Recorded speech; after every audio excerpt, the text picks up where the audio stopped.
it's time to meet the guides in real time, live, for real. And since everyone's had a chance to get a little sense of who everybody is, we thought we'd do it a what if way. We're going to play past the what if here among the guides. So I'm going to ask a what if question that the guide I ask it to has not heard before. And that person is going to answer the what if and then pick a new what if, pick a person and ask it. So we're playing past the what if. So I'm going to ask what if to Skylar. Skylar, I'm curious if there were one thing that you know how to do that you could amplify until it's a superpower, what would that superpower be? Project management. That too. That's like all I do now. Just manage everything, right? Like be president, whatever, but maybe actually good at it. So yeah, no, that would be my Oh, I love it. I've had a lot of management crises this week. So yeah, it'd be great if I was at like a superpower level. It'd be awesome. This week would be nothing.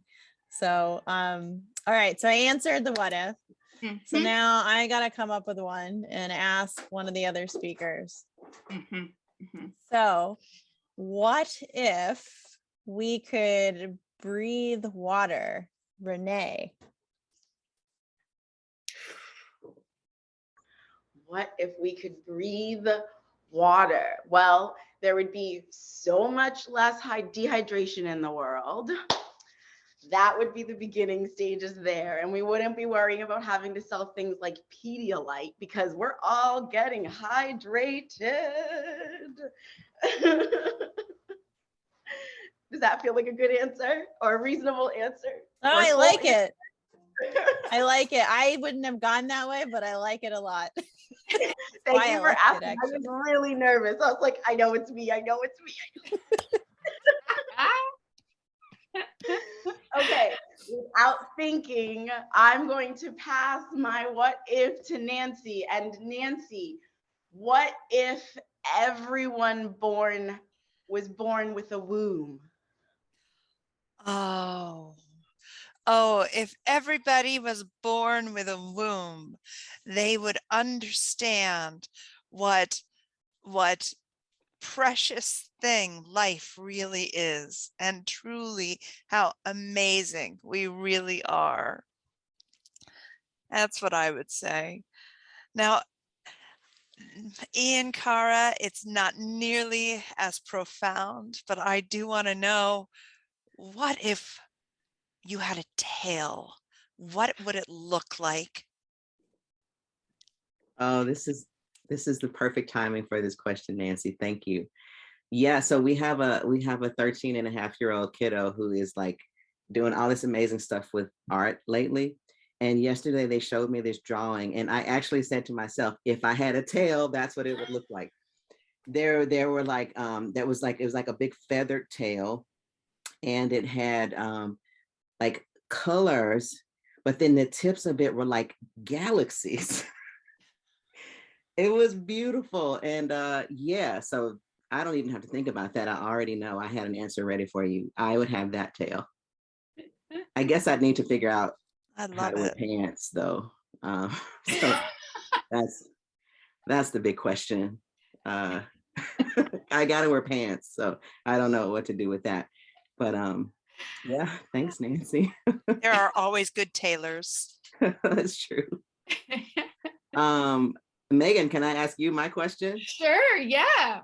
All right. Yeah, I was looking around the room here thinking, what am I going to ask? And I know maybe a couple of people who know me on this call know that I really have an affinity for raccoons. I don't want to encounter one. I never want to like run across one in a dark alley, but I just think they're so cute.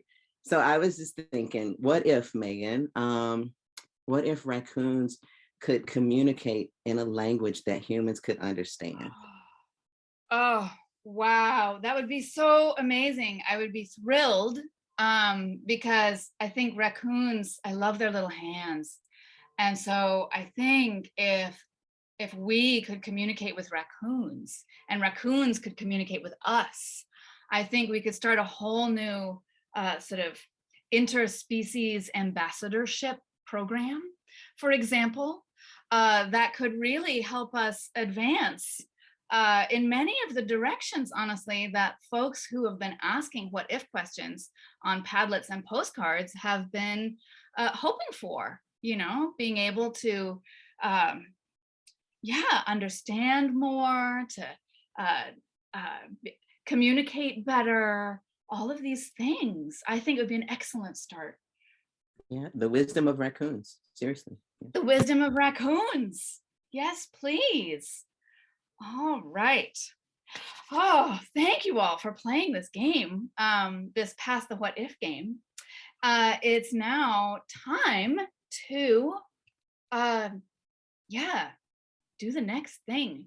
So Ian Cara is going to frame for us for about 5 minutes, get us settled in and started, and then launch us into our first moment with a what if question. Cool. Thank you, Megan. So in the framing video, which I'm not going to assume everyone had a chance to watch, but in the framing video, I talked about the power of what if and like speculation to help us reimagine the past, to help us imagine and kind of orient ourselves towards the future, particularly towards the kinds of futures that we hope for, and to help us make sense of the present. And in that video, I offered Afrofuturism as a lens through which we could see the power of what if actually happening. And so Afrofuturism, we see the ways in which it handles the trauma of the past and vastly expands the ways that we can imagine what's possible for the future. In the video, I also compared Afrofuturism to indigenous futurity.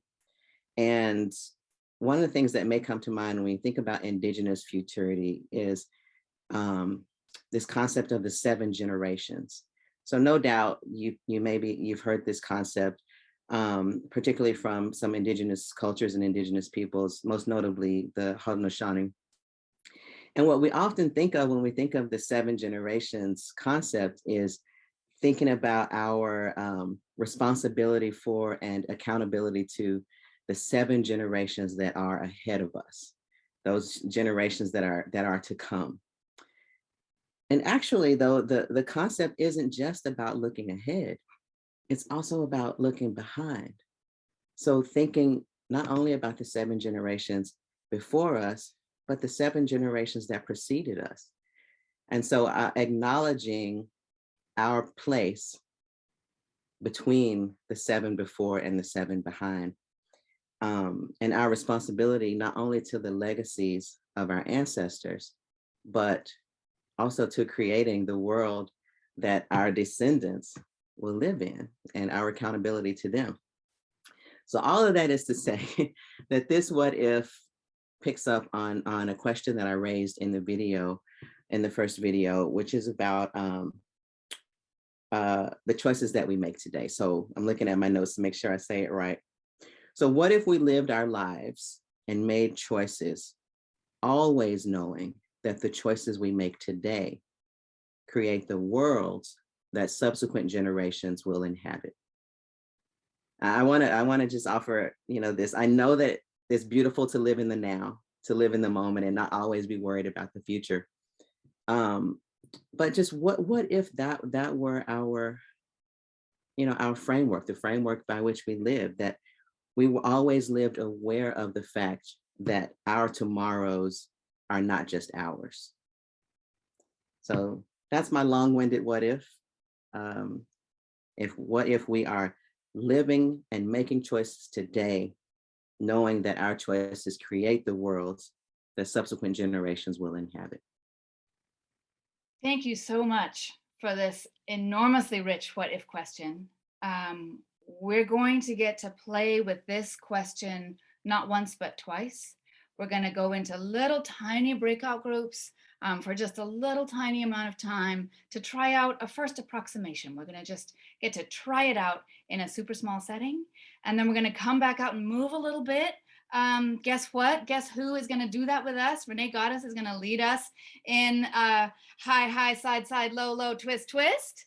And then we are going to get another chance at it, at this what if question. What if we lived our lives and made choices, always knowing that the choices we make today create the world that subsequent generations will inhabit.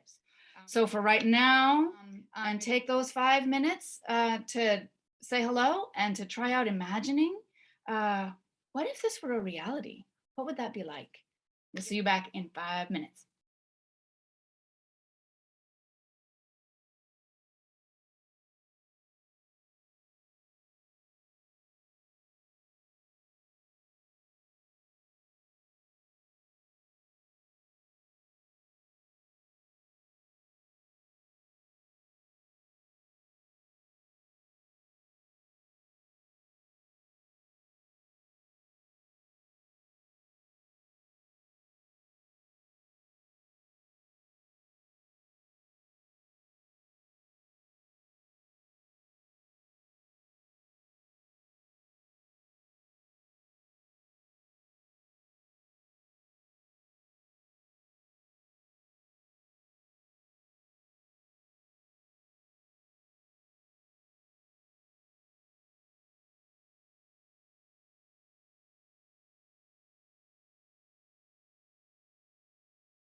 Oh my gosh, welcome back. It's time to move.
Yes. Yes. Thank you, everyone. Woohoo. Whew, thank you, Renee. Goddess, that was amazing. Thank you. So now that we're a little warmed up, long deep breaths. Long deep breaths. We're still working with the same what if question. What if we lived our lives and made our choices, always knowing that the choices we make today create the world that subsequent generations will inhabit? And imagine in the way you need to, and we'll be back together.